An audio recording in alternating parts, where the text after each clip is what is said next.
زبور 22۔ اے میرے خدا، اے میرے خدا، تو نے مجھے کیوں چھوڑ دیا؟ تو میری مدد اور میرے نالہ و فریاد سے کیوں دور رہتا ہے؟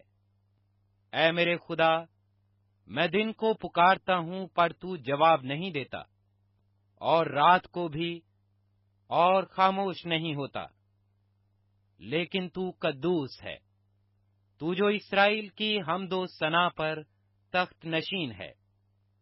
ہمارے باپ دادا نے تجھ پر توکل کیا، انہوں نے توکل کیا اور تو نے ان کو چھڑایا۔ انہوں نے تجھ سے فریاد کی اور رہائی پائی۔ انہوں نے تجھ پر توکل کیا اور شرمندہ نہ ہوئے۔ پر میں تو کیڑا ہوں، انسان نہیں، آدمیوں میں انگشت نما ہوں اور لوگوں میں حقیر۔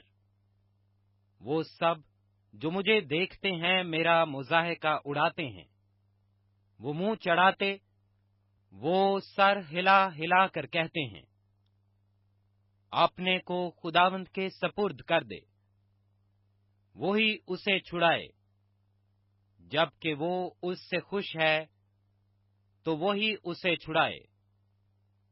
پر تو ہی مجھے پیٹ سے باہر لایا، جب میں شیر خوار ہی تھا، تو نے مجھے توکل کرنا سکھایا۔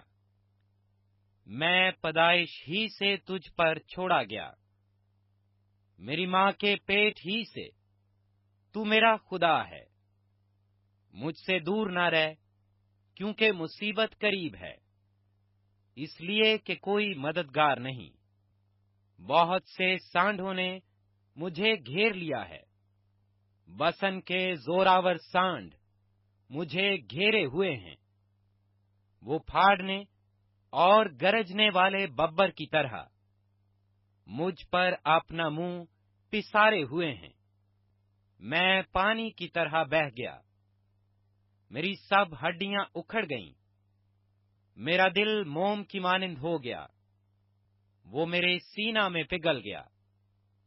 میری قوت ٹھیکرے کی مانند خشک ہو گئی، اور میری زبان میرے تالو سے چپک گئی۔ اور تو نے مجھے موت کی خاک میں ملا دیا، کیونکہ کتوں نے مجھے گھیر لیا ہے، بدکاروں کی گروہ مجھے گھیرے ہوئے ہے۔ وہ میرے ہاتھ اور میرے پاؤں چھیدتے ہیں، میں اپنی سب ہڈیاں گن سکتا ہوں۔ وہ مجھے تاکتے اور گھورتے ہیں، وہ میرے کپڑے آپس میں بانٹتے ہیں اور میری پوشاک پر کرا ڈالتے ہیں۔ لیکن تو اے خداوند دور نہ رہ، اے میرے چارہ ساز میری مدد کے لیے جلدی کر۔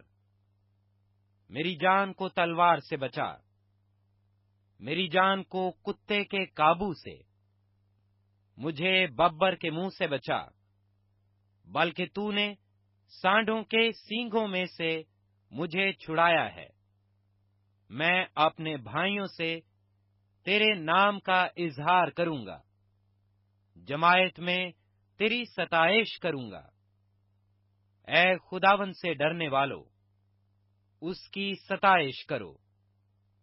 اے یعقوب کی اولاد، سب اس کی تمجید کرو، اور اے اسرائیل کی نسل، سب اس کا ڈر مانو، کیونکہ اس نے نہ تو مصیبت زدہ کی مصیبت کو حقیر جانا، نہ اس سے نفرت کی، نہ اس سے اپنا منہ چھپایا، بلکہ جب اس نے خدا سے فریاد کی تو اس نے سن لی۔ بڑے مجمع میں میری ثنا خوانی کا باعث تو ہی ہے۔ میں اس سے ڈرنے والوں کے روبرو اپنی نظریں ادا کروں گا۔ حلیم کھائیں گے اور سیر ہوں گے، خداوند کے طالب اس کی ستائش کریں گے۔ تمہارا دل ابد تک زندہ رہے، ساری دنیا خداوند کو یاد کرے گی۔ اور اس کی طرف رجوع لائے گی، اور قوموں کے سب گھرانے تیرے حضور سجدہ کریں گے، کیونکہ سلطنت خداوند کی ہے، وہی قوموں پر حاکم ہے۔